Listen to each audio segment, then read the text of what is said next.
Hey everybody, welcome to the Mana Leak. I'm John as always, and this week, with Aether Revolt being released tomorrow, we're going to take a look at the top 10 mythics and or rares that I most want to open when I sit down to draft tomorrow night, which of course you guys will all see from behind my shoulder, so stay tuned for that.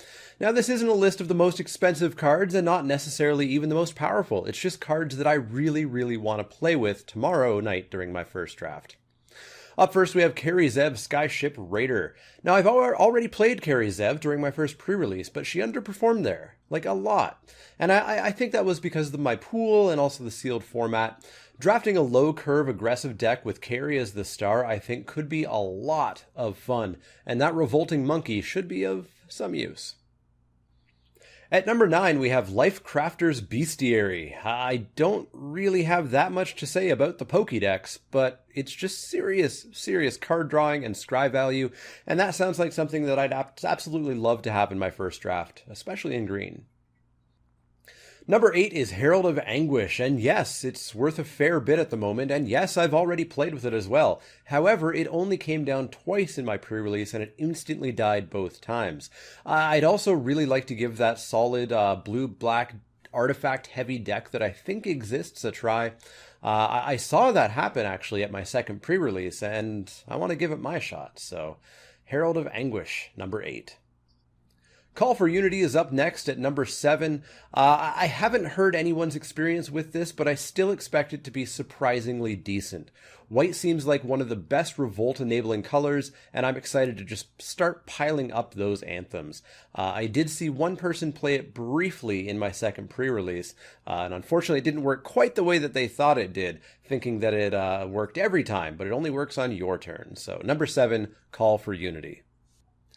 Aethersphere Harvester is number 6, and this one's just for the pure power of it. Honestly, this one could be Untethered Express, but it's not a rare or mythic, so it can't technically be on this list. That train and this flyer are just ridiculous as far as artifacts go in vehicles, and it makes me want to always play green so that I always have solid artifact hate against this. Aethersphere Harvester, quite possibly the best card in the entire set.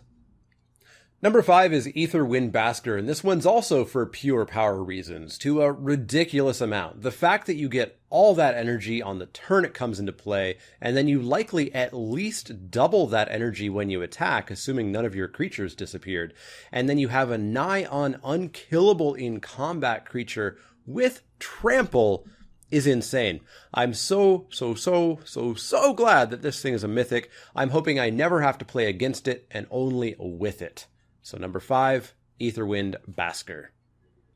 Exquisite Archangel is up next at number 4 because I really want to have an extra life in Magic. I like the balance of this compared to something like Platinum Empyrean or Platinum Angel.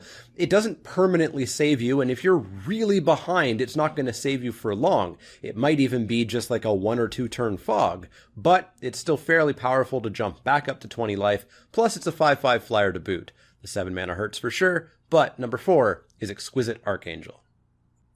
Planar Bridge is up next at number 3, and it's unfortunately expensive, but that's not going to stop me from picking it and playing it every single time I see it. Preferably in a green deck with some Druids of the Cowl or something like that. It might actually not be too bad to get it out. Being able to start playing whatever permanent you want out of your deck is just going to be a ton of fun. You are going to feel like you are flat out cheating when you actually do manage to turn on the Planar Bridge. So, number 3, Planar Bridge. Number 2 is Tezzeret the Schemer. I want that blue-black artifact deck to work really badly, and seeing Tezzeret as my pack 1 pick 1 would make me force that archetype so hard. Tezzeret just looks solidly powerful and useful, and along with all the other blue-black artifact matters cards, I can't wait to try it out. Number 2, Tezzeret the Schemer. Finally, at number 1 is Mechanized Production. I love alternate win conditions, and I try to use them whenever they're available, at least once in every limited format. I've done it with Azor's Elocutors, I've done it with Felidar Sovereign.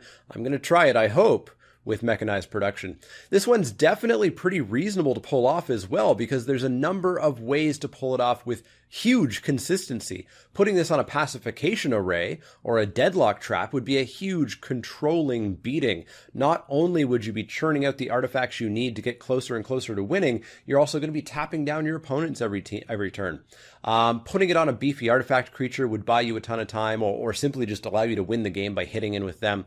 Tons of ways that you can go off with Mechanized Production. So it's the number one card that I most want to open tomorrow night at the first Aether Revolt draft. So that's going to wrap it up for the top 10 mythics and or rares that I most want to open tomorrow night at the Aether Revolt draft. And you, of course, are going to get to see that Aether Revolt draft from behind probably this shoulder here. I'll have my camera up just like for the Chaos draft that I did this week, and so you can see everything that I do. Every pick that I get, I'll do a voiceover telling you my thought process, etc. So stay tuned for that. That will be Spiky Saturday this week on Saturday afternoon. As always, let me know what your Pack 1 Pick 1 you most want to see tomorrow night is down in the comments below. If you like the content, click that thumbs up. It really helps with the discoverability.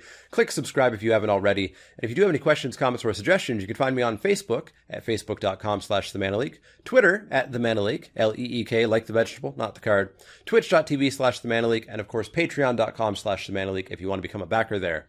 But if you do have any questions, comments, or suggestions, let me know. Otherwise, see y'all next time.